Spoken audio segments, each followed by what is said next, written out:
Bienvenidos al lado B de los mapas. Hoy viajamos hasta 1539, año en que el cartógrafo sueco Olaus Magnus publicó uno de los mapas más extraordinarios del Renacimiento, la Carta Marina.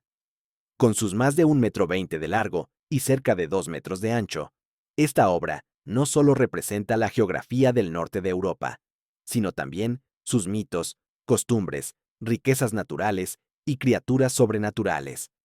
Es un testimonio de cómo se concebía el mundo en el siglo XVI y de cómo se entrelazaban en él la política, la religión, la historia natural y la fantasía. Hoy vamos a sumergirnos en esta carta náutica, explorando sus tierras, escudos, reyes, símbolos bíblicos y, por supuesto, sus famosos monstruos marinos. En el extremo noroeste del mapa aparece Islandia, representada como una tierra remota, poderosa y en muchos aspectos misteriosa. Olaus la describe como una isla grande y montañosa, rodeada de mares peligrosos, donde habitan algunos de los monstruos más impresionantes del norte. Es famosa, según él, por sus volcanes en erupción, aguas termales y fenómenos naturales que en el siglo XVI parecían casi mágicos.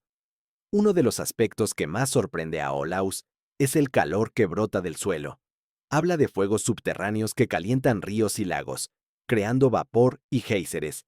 Para la gente de su tiempo, estos eran signos de una tierra inquieta, viva y casi demoníaca. Islandia no es solo un punto en el mapa, es el símbolo de un mundo lleno de maravillas, donde el fuego y el hielo coexisten, y donde el mar siempre esconde secretos por descubrir. Sobre Islandia se ven dos escudos muy llamativos. Uno muestra un león rampante, símbolo del reino de Noruega, al que Islandia pertenecía políticamente en tiempos de Olaus Magnus. El otro escudo muestra un pez coronado, probablemente un bacalao, que representa la enorme riqueza marítima de Islandia. Era un recordatorio para los comerciantes europeos de que los mares islandeses estaban llenos de vida y eran fuente de gran prosperidad. Así, en el mapa, Islandia no solo aparece como una tierra volcánica y misteriosa, sino también como un tesoro económico bajo la corona del norte. Cerca de la isla se representa un enfrentamiento naval entre dos embarcaciones. Un barco con la inscripción Hambergen dispara sus cañones contra otro llamado Scott. Hambergen une los nombres de Hamburgo y Bergen, dos grandes centros de comercio de la Liga Hanseática que controlaban buena parte del comercio en el norte de Europa, especialmente en Islandia. El barco escocés simboliza a los mercaderes de Escocia, que en el siglo XVI luchaban por acceder al lucrativo comercio del bacalao y otros productos del Atlántico Norte. Con esta pequeña viñeta, nos muestra que los mares del norte no solo estaban llenos de monstruos marinos, sino también de conflictos políticos y económicos. Incluso en los límites del mundo conocido, el comercio y el poder se disputaban a cañonazos. Al noroeste de Islandia encontramos la inscripción Parte de Groenlandia. En la época de Olaus Magnus, Groenlandia era una tierra poco conocida, descrita en fuentes medievales como un territorio salvaje, cubierto de hielo, habitado por criaturas marinas y pueblos extraños. Hoy sabemos que muchas de esas afirmaciones eran exageraciones, pero para los europeos del siglo XVI, Groenlandia marcaba el extremo del mundo habitable. Hacia el extremo norte de Escandinavia aparece Finnmarkia, la región que hoy corresponde a Finnmark, en Noruega. Esta zona, habitada por los Sami o lapones. Olaus la describe como una tierra llena de misterios, donde los pueblos nómadas viajaban en trineos tirados por renos y practicaban ritos mágicos. Para los europeos del siglo XVI, Finnmarkia era la puerta al Ártico, una frontera entre el mundo conocido y las regiones heladas del norte. Dentro de las tierras árticas, Olaus Magnus incluye personajes legendarios y escenas que parecen sacadas de antiguas sagas nórdicas. En la Carta Marina se menciona Tengils Rex Skrikfinor, que podríamos traducir como el rey Tengil de los Skrikfins. Los Skrikfins, o Sami, eran conocidos como los Finns deslizantes, por su pericia para moverse sobre la nieve con esquís. Aunque no existe constancia histórica de un rey llamado Tengil, Olaus muestra figuras armadas, quizás simbolizando una fuerza militar. Para los europeos del siglo XVI, Skrikfinia Era una tierra misteriosa, asociada con la magia, los rituales y el conocimiento secreto de la naturaleza. En la misma zona del mapa, aparece también el nombre Argrimus, rey de los Helsingos. Aunque no se tiene evidencia histórica de un rey con ese nombre, Olaus acostumbraba incluir en sus mapas nombres de héroes y reyes legendarios inspirados en las sagas nórdicas. Los Helsingos habitaban Helsingland, una región del norte de Suecia, conocida en el siglo XVI por sus extensos bosques, el comercio de madera y la minería. Así, en su carta marina, Olaus entrelaza la realidad y el mito, poblando el norte de Europa de figuras heroicas y reinos imaginarios. Incluso representa escenas en las que los hombres de Tengil parecen dirigirse al combate contra Argrimus, como si fueran episodios de una saga medieval. Más hacia el centro de Escandinavia, Olaus Magnus describe regiones llamadas Lapia Orientalis y Lapia Occidentalis, es decir, la Laponia oriental y occidental. Estas áreas comprenden hoy partes de Noruega, Suecia, Finlandia y Rusia. En el siglo XVI se percibían como tierras remotas, cubiertas de extensos bosques y tundras, habitadas por pueblos nómadas dedicados a la caza, la pesca y el pastoreo de renos. Para Olaus y sus contemporáneos, estas tierras eran un espacio intermedio, ni completamente salvajes ni del todo civilizados. Eran vistas con una mezcla de fascinación y temor, pobladas por animales exóticos, recursos naturales valiosos y leyendas que hablaban de hombres que podían invocar tormentas o predecir el destino. Olaus detalla incluso aspectos culturales, como la vestimenta de piel, el uso de esquís y los cantos rituales que, para el resto de Europa, reforzaban la idea de que Laponia era una región envuelta en misterio. En el corazón de Escandinavia aparece Svecia, es decir, Suecia, representada con gran prominencia. El rey sueco está sentado en su trono, símbolo de autoridad y soberanía, acompañado por un escudo de fondo celeste que porta 3 coronas doradas. Este escudo, conocido como Tre Kronor, es desde hace siglos el emblema de la monarquía sueca. Encima del rey aparece una inscripción en latín, Videat Dominus et Requirat, que puede traducirse como que el Señor observe y demande. Esta frase, como muchas otras que Olaus Magnus dispersa por el mapa, tiene un doble propósito. Recuerda la vigilancia divina sobre los gobernantes, pero también legitima su poder ante el pueblo. Más al sur encontramos Gotia, identificada con la región histórica de Gotaland. Allí también se representa un rey en su trono. El escudo de esta región es azul, con franjas diagonales doradas, y un león rojo rampante que lo atraviesa, otro símbolo de fuerza y autoridad. Sobre él se lee una cita del libro de Ezequiel. Leo, didicit capere predam. O, el león ha aprendido a atrapar su presa. La elección de esta frase no es casual. Se trata de una metáfora del rey que ha alcanzado la madurez del poder, capaz de conquistar y gobernar. Al norte de Suecia, Olaus Magnus representa las regiones de Botnia Occidentalis y Botnia Orientalis, es decir, Botnia Occidental y Oriental. Estas zonas bordean el Golfo de Botnia, una de las principales rutas fluviales y marítimas del reino sueco. En el siglo XVI, eran territorios relativamente poco poblados, pero estratégicamente importantes por sus vastos bosques, su acceso al mar y su conexión con las rutas comerciales del Báltico. Botnia Occidental corresponde a la parte oriental de la actual Suecia, mientras que Botnia Oriental abarca lo que hoy conocemos como la costa oeste de Finlandia, que en esa época formaba parte del Reino de Suecia. Olaus muestra estas regiones destacando sus recursos naturales, como la pesca, la caza y la explotación forestal. Aunque no aparecen allí escudos específicos en el mapa, Botnia refleja la extensión territorial sueca hacia el norte y su papel como nexo entre el Báltico y las tierras más septentrionales.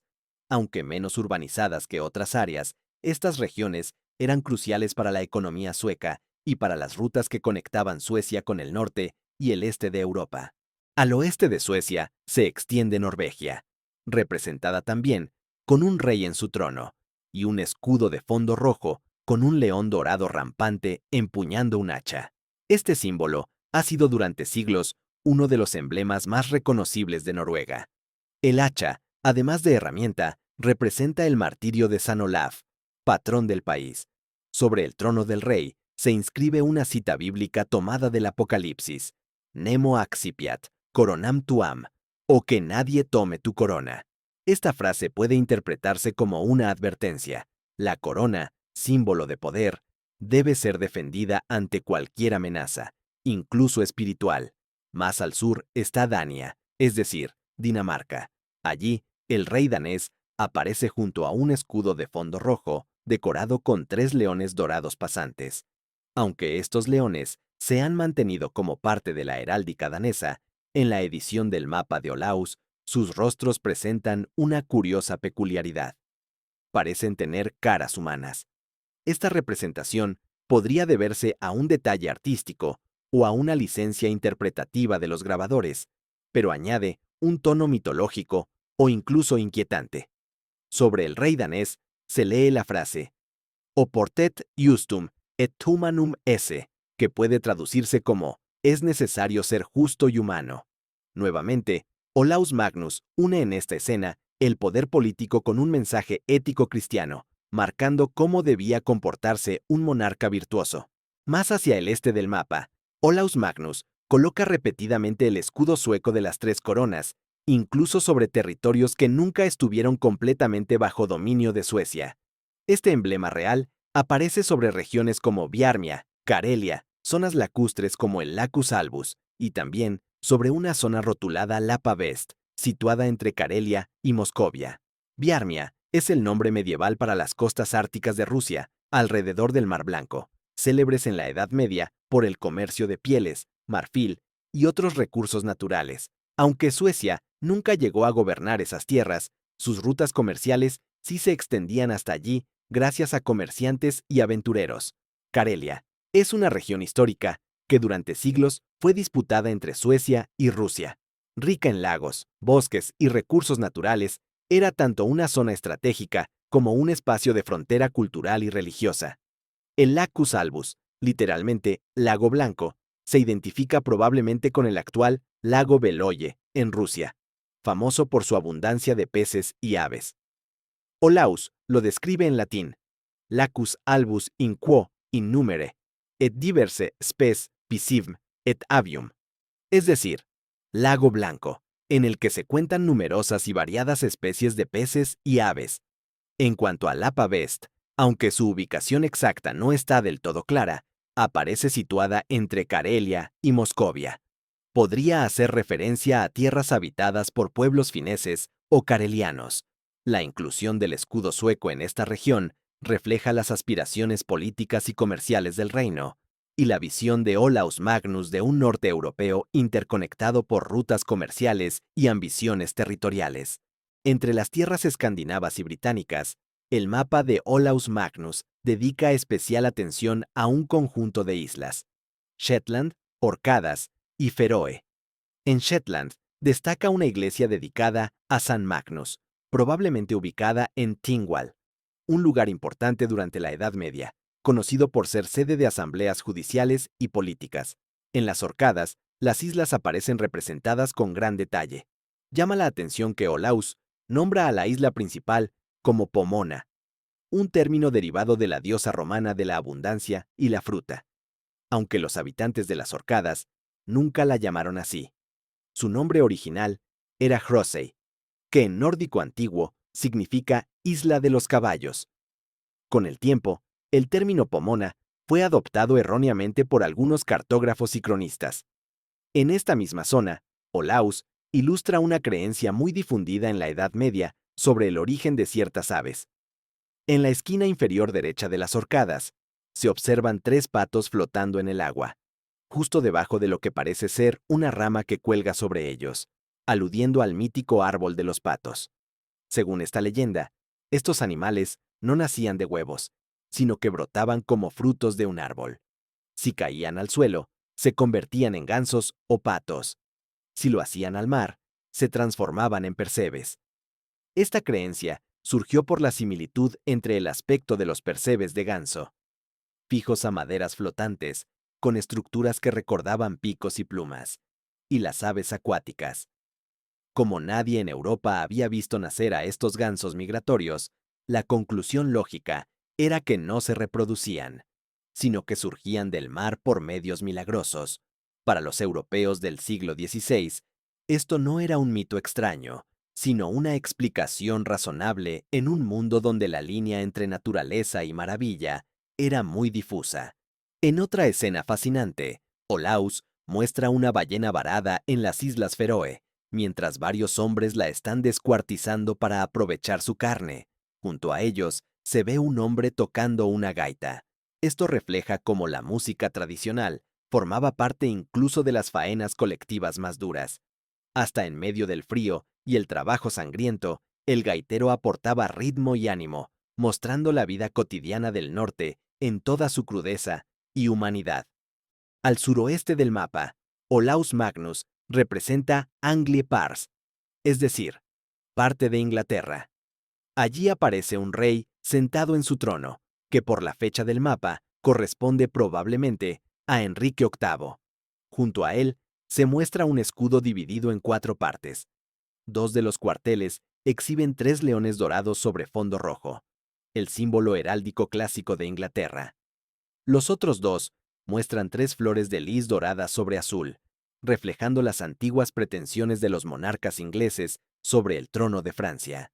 Esta combinación de símbolos, conocida como el escudo cuartelado, fue utilizada por los reyes ingleses desde Eduardo III y se mantuvo durante siglos, incluso cuando Inglaterra había perdido casi todos sus territorios en Francia. Junto al escudo aparece una inscripción bíblica tomada del Evangelio de Mateo, capítulo 18. Oportet miserere, conservi sui, que significa, debías compadecerte de tu consiervo. Esta frase está vinculada a la parábola del siervo despiadado y subraya la idea de justicia y misericordia que, en la mentalidad de la época, debía inspirar el gobierno de los reyes. Más arriba, en el territorio marcado como Scotia Pars, Olaus Magnus representa a Escocia como un reino independiente, aún separado de Inglaterra en el siglo XVI. Allí vemos también un rey sentado en su trono, probablemente representando a Jacobo V, quien reinaba en Escocia en la época en que Olaus elaboró su mapa. El escudo de Escocia es inconfundible. Muestra un león rampante dorado sobre fondo rojo, rodeado por una bordura azul decorada con flores de lis doradas. Este diseño, conocido como el Royal Banner of Scotland, era símbolo del poder real escocés y reflejaba a la vez la histórica alianza entre Escocia y Francia. Encima del rey figura la frase «Esto fidelis usque ad mortem», que significa «sé fiel hasta la muerte», tomada del Apocalipsis, capítulo 2, versículo 10. Como en otros lugares del mapa, Olaus Magnus combina elementos políticos y religiosos, subrayando la legitimidad divina de los reyes y el ideal de la fidelidad, tanto a Dios como al trono.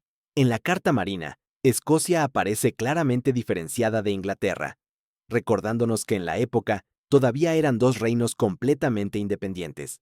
En la región de Samogetia, Olaus dibuja a un rey sentado en su trono.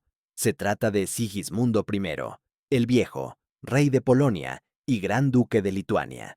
A su alrededor vemos 2 escudos, el águila blanca, símbolo tradicional de Polonia, y el caballero armado a caballo, emblema del Gran Ducado de Lituania. Vemos el escudo polaco que el águila, curiosamente, aparece de color marrón. Heráldicamente, el águila polaca es siempre blanca sobre fondo rojo, símbolo nacional desde la Edad Media. Esta variación de color se debe a que la carta marina se imprimía en blanco y negro, y los colores se añadían a mano, pieza por pieza. Así, cada ejemplar es único y puede mostrar diferencias notables en los escudos, monstruos o paisajes.